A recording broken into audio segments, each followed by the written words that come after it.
وَلَقَدْ صَدَقَكُمُ اللَّهُ وَعْدَهُ، اور بے شک اللہ نے تو اپنا وعدہ پورا کر دیا تھا۔ کیا وعدہ تھا؟ کہ غزوہ احد میں تمہیں فتح دوں گا۔ اب صحابہ کے دل میں یہ بھی آ رہا تھا کہ بھئی نبی علیہ السلام تو ہمیں پہلے بشارت دے رہے تھے کہ جنگ جیت جاؤ گے، تو ہم تو ہار گئے ہیں۔ لیکن وہ ایک لمحے کے لیے بات بھول گئے کہ یہ جنگ جیت کے ہارے تھے، تو جیت کے کیوں ہارے تھے؟ اپنی غلطیوں کی وجہ سے۔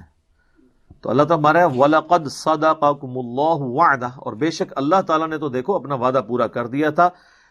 اِذْ تَحُسُّونَهُمْ بِإِذْنِهِ، جبکہ وہ اللہ کے حکم سے تم کافروں کو کاٹ رہے تھے، حَتَّى، یہاں تک کہ اِذَا فَشِلْتُمْ وَتَنَازَعْتُمْ فِي الْأَمْرِ، تم نے بزدلی دکھائی اور اللہ کے نبی علیہ السلام کے حکم میں تنازع کھڑا کر دیا۔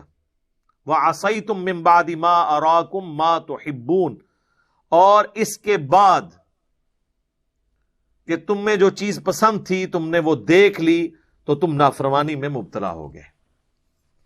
اچھا، اب وہ پسندیدہ چیز کون سی ایسی دیکھ لی تھی کہ وہ اللہ کے نبی کی نافرمانی میں مبتلا ہو گئے؟ آگے اس کا ذکر آ جائے گا، مال غنیمت۔ اچھا، بعض لوگوں نے یہ سمجھا کہ شاید یہ قرآن میں جو آیات ہیں یہ شاید صحابہ کی توہین ہو جائے گی، تو انہوں نے اس کا مطلب اپنی طرف سے مولڈ کر دیا کہ جی یہ من بعد ما اراکم ما تحبون سے مراد ہے جنگ میں فتح۔ تو چونکہ صحابہ کی یہ خواہش تھی کہ جنگ میں فتح ہو، تو یہ ان کی محبوب ترین چیز تھی، تو جنگ میں فتح پانے کے بعد انہوں نے جو ہے وہ مال غنیمت سمیٹا، مال غنیمت کی محبت میں نہیں سمیٹا، اور اس میں ڈاکٹر اسرار صاحب بھی شامل ہیں۔ تو اس طریقے سے قرآن کے منہ میں آپ اپنا لقمہ ڈال نہیں سکتے۔ قرآن تو وہ کتاب ہے جس میں باطل داخل ہی نہیں ہو سکتا۔ اگلے الفاظ اس آیت کی حفاظت کریں گے کہ اس سے مراد کیا ہے، اور پھر بخاری اور مسلم میں جو احادیث موجود ہیں وہ تو بالکل واضح ہیں۔ صحیح بخاری میں آپ غزوہ احد کا چیپٹر نکال کے پڑھ لیں تو آپ کو پتہ چل جائے گا کہ نافرمانی کی نبی علیہ السلام کی، اور آپ کے الفاظ کیا تھے؟ صحیح بخاری میں الفاظ ہیں، آپ نے 50 تیر اندازوں کا لشکر عبداللہ ابن جبیر، یہ جیب کے ساتھ ہے، ان کی سرکردگی میں ایک پہاڑی ٹیلے پہ کھڑا کیا، کیونکہ آپ کو یہ خطرہ تھا کہ پیچھے تو پہاڑ ہے نا، تو یہ تو پیچھے سے تو کافر حملہ آور نہیں ہو سکتے، سامنے سے حملہ آور ہوں گے۔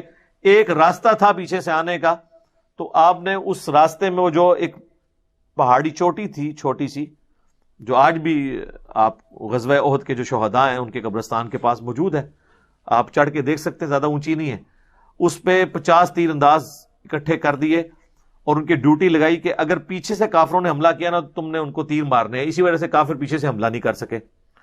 اور آپ نے اتنے سخت لفظ استعمال کیے کہ تم دیکھو کہ پرندے ہماری بوٹیاں اٹھا کے لے کے جا رہے ہیں، تب بھی تم نے میرے حکم کے بغیر یہ درہ نہیں چھوڑنا۔ مجھے بتائیں اس سے زیادہ کس طرح کسی کو سمجھایا جا سکتا ہے؟ لیکن جب بھگدڑ مچی، کافر بھاگنا شروع ہو گئے، مسلمان ان کو قتل کرتے جا رہے تھے، وہ اپنا سامان چھوڑ کے بھاگتے جا رہے تھے، تو وہاں جو درے پہ لوگ موجود تھے انہوں نے کہا لو جی ہم تو جیت گئے، تو انہوں نے اپنا درہ چھوڑ دیا۔ صرف 15 بندے وہاں پر رہے، 35 نے چھوڑ دیا، اور اس وقت عبداللہ بن جبیر چیختے رہے کہ اللہ کے نبی نے منع کیا تھا۔ جو ان کے لیڈر تھے انہوں نے نہیں چھوڑا، لیکن باقیوں نے بات نہ سنی اور انہوں نے خود اجتہاد کر لیا۔ انہوں نے کہا یہ اللہ کے نبی نے تو اس لیے فرمایا تھا نا کہ اگر شکست ہو جائے، یہ تو شکست کی صورت میں تھا نا، اب تو فتح ہو چکی ہے۔ اب مجھے بتائیں اگر شکست کی صورت میں نیچے آ کے کیا کرنا ہے سامان سمیٹ کے؟ فتح کی کیس میں یہ بات ہو سکتی تھی نا، شکست میں تو پھر جا کے اپنے جو لوائقین ہیں ان کی لاشیں سنبھال لی تھی، نہ کہ مال غنیمت سمیٹنا تھا۔ یہ لاجیکل بھی نہیں تھی بات،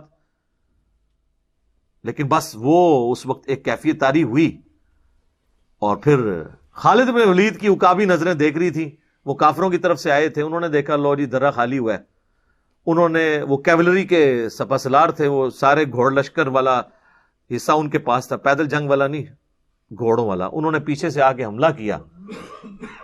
70 سے زیادہ صحابہ شہید ہو گئے، انصار کا کوئی گھر نہیں تھا جس میں کوئی میت نہ ہو، حتیٰ کہ نبی علیہ السلام کے بھی دانت شہید ہو گئے، آپ کی شہادت کی خبر مشہور ہو گئی، صحابہ نے تلواریں پھینک دی کہ اب تو حضور ہی چلے گئے تو اب پیچھے ہم کیا کریں گے. تو اب کہاں تک بات چلی گئی. اور اس پہ میں نے ایک خطرناک جملہ بولا تھا کہ اللہ کے نبی دنیا میں موجود ہوں تب بھی اگر آپ کے ساتھی، آپ کے امتی آپ کی نافرمانی کریں تو اللہ کے نبی کو بھی اس کا اس اعتبار سے تکلیف کا سامنا کرنا پڑتا ہے اپنے امتیوں کے کرتوتوں کی وجہ سے. اور آج تو اللہ کے نبی ہم میں موجود بھی نہیں ہے. آج ہمیں کس چیز کا غرور ہے کہ ہم اللہ کے نبی کی نافرمانی کریں اور اللہ کی مدد ہمارے لیے آ جائے. جب اللہ کے نبی دنیا میں فزیکلی موجود تھے اس وقت جب نافرمانی ہوئی تو اللہ نے یہ پرواہ نہیں کی کہ چلو یار انہوں نے غلطی کی ہے تو نبی کی وجہ سے میں ان کو بھی چھوڑ دوں. الٹا نبی علیہ السلام کے بھی مبارک دانت شہید ہو گئے. کتنی خطرناک بات ہے. یہ ہے کتابوں کا خدا، یہ بابوں کا خدا نہیں ہے. یہاں تو بزرگ نگاہ مار کے تو پتہ نہیں کیا کر دیتے ہیں.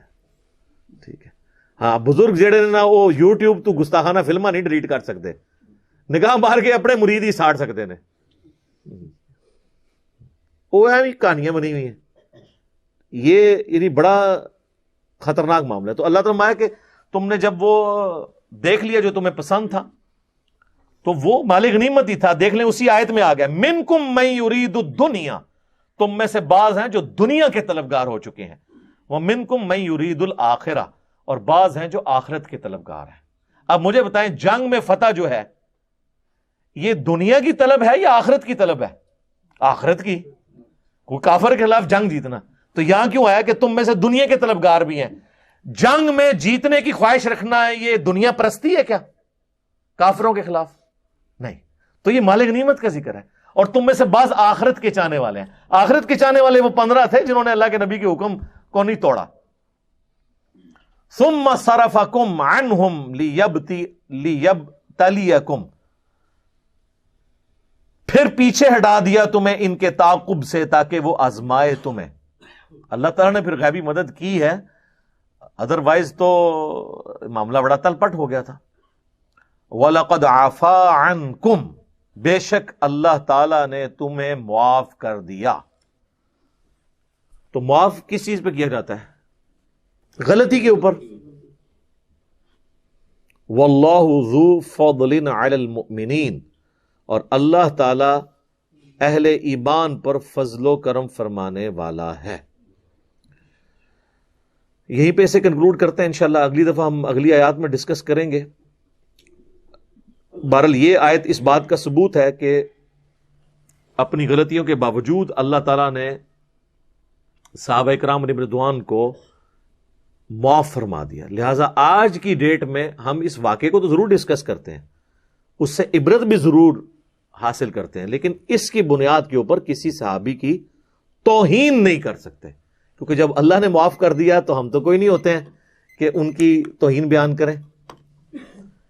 تو یہ ایک ایکسٹریم ہے کہ کوئی ان کی بے عزتی کرنا شروع کر دے، اور دوسری ایکسٹریم وہ ہے جو کہ اس طرح کی آیتیں پڑھنی نہیں چاہیے، اس کا درس ہی نہیں ہونا چاہیے جس میں صحابہ کی گستاخی کا پہلو نکلتا ہو.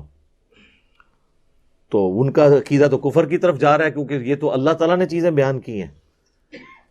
تو جو چیز اللہ نے بیان کی ہے وہ منوان اسی طریقے سے بیان ہوگی. اس سے بڑھ کے چیزیں بیان ہو رہی ہیں. حضرت آدم علیہ السلام کی غلطی بار بار قرآن میں ڈسکس ہوئی ہے.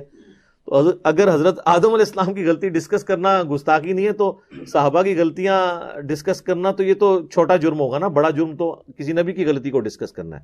لیکن اس کے بعد آپ نے توہین نہیں کرنی، بلکہ اس سے عبرت حاصل کرنی ہے. جو اللہ تعالیٰ نے سورۃ الاعراف میں فرمایا کہ ہم نے قصہ آدم اور ابلیس تم سے اس لیے بیان کیا تاکہ اے اولاد آدم، جس طرح شیطان نے تمہارے ماں باپ کو ورگلایا اور انہیں جنت سے نکلوا دیا، تمہیں نہ کہیں ورگلا دے. اور اس میں تو بڑے سخت الفاظ ہیں، تمہارے ماں باپ کے کپڑے اتروا دیے شیطان نے. وہ جنتی لباس اتر گیا تھا نا، اور اس میں آتا ہے کہ وہ پتوں سے پھر اپنی شرمگاہیں چھپانے لگے. یعنی یہ کتنے سخت الفاظ ہیں کہ تمہارے ماں باپ کے کپڑے شیطان نے اتروا دیے تو اسی بندے دے پتر بن کے رہنا ہے. دیکھو تو اب اس میں کوئی حضرت آدم علیہ السلام کی توہین نہیں ہے، بلکہ یہ توہین گستاخیاں یہ تو گستاخ عربی تے گاف ہوندی کوئی نہیں. یہ سارے اچھے بنائے ہوئے الفاظ نے. دین کو سمجھیں. جب آپ دین شخصیات کی عزتوں کو دین سمجھنا شروع کر دیتے ہیں نا تو پھر دین کا حلیہ بگڑ جاتا ہے. دین کی اصل توحید ہے، معرفت الہی ہے، اور تمام بزرگ ہستیاں ان کا احترام ہے. لیکن یہ اللہ تعالیٰ کی راہ بتلانے والی ہیں، نہ کہ ان کی عبادت اور ان کی رسپیکٹ اس حوالے سے شروع کر دی جائے کہ نہ آپ قرآن پڑھ سکیں نہ حدیث پڑھ سکیں۔ بار شریعت کے مقدمے میں مفتی امجد علی جو خلیفہ اعلیٰ حضرت کے، انہوں نے باقاعدہ لکھا ہے کہ قرآن میں جن جگہوں پر انبیاء کی غلطیوں کا بیان ہوا ہے، اس کو تلاوت کے علاوہ پڑھ کے درس دینا حرام ہے۔ دیکھو اندازہ کرو، جبکہ قرآن کیا کہہ رہا ہے کہ ہم نے قصہ آدم اور ابلیس، اے اولاد آدم، اس لیے بیان کیا تاکہ تمہارے ماں باپ کو جس طرح اس نے ورگلایا اور اس نے جنت سے نکلوا کے ان کے کپڑے اتروا دیے، تمہارے ساتھ یہ کام نہ ڈال دے۔ اور یہ کہتے ہیں اس کا ترجمہ کر کے نہیں لوگوں کو بتانا، اسی لیے شیطان کہتے بھی چڑھے ہوئے ہیں نا، اور کپڑے اتر رہے ہیں، پوری دنیا میں مسلمانوں کے کپڑے اتر رہے ہیں، قرآن کو تو چھوڑ دیا۔ اللہ تعالیٰ سے دعا ہے جو حق بات میں نے کہی اللہ تعالیٰ ہمارے دلوں میں راسخ فرمائے، اگر جس بات میں میرے منہ سے کوئی غلط بات نکل گئی اللہ تعالیٰ ہمیں معاف فرما دے، دلوں سے محب بھی کر دے اسے، ہمیں کتاب و سنت کی تعلیمات پر عمل کر کے دوسرے بھائیوں تک پہنچانے کی توفیق عطا فرمائے۔ سبحانک اللہم و بحمدک، اشہد ان لا الہ الا انت، استغفرک و اتوب الیک، وما علینا الا البلاغ المبین۔ جزاکم اللہ خیر۔